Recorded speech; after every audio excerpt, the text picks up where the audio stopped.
Хардкордун хайпову чеченстандык мушкери Шавкал Чорчаевке 11 миллион рубль акча штраф айыптоолор коюлушу күтүлүүдө достор.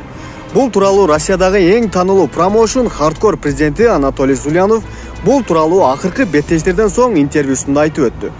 Ирандык мушкер Мухаммед Хейбати Перс хайбанаты менен таанымал болгон мушкер менен салашуусу керек болчу.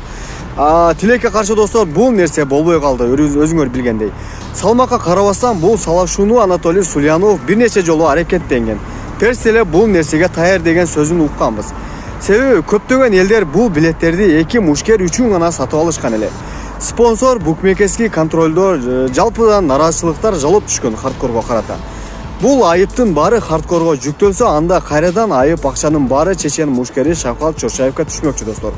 Себеби бир жолу эмес, эки ирет Мухаммед Хейбати рингке чыкканда 5 минут мурда Шавкал Чорчаев чоң аренадан чыгып кеткен, ССК аренадан. Шавкал, где ты?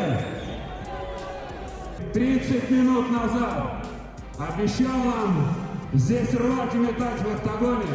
5 минут назад покинул ССК-арену.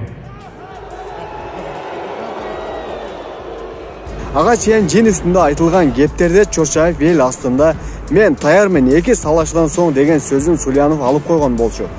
Эки мушкерлерден соң салашуудан кийин Шавкал Чорчаев жана Мухаммед Хейбатинин кезеги эле. Бирок бул нерсе болбоду, баары күттү достор. Мен дагы күткөн негизи. Башында курал жарак көтөргөнгө чейин барган Шавкал Хейбатиге карата. Эми бул нерсенин баары жобу спорттук мелдештен кийин чечип алабы деген ой келген.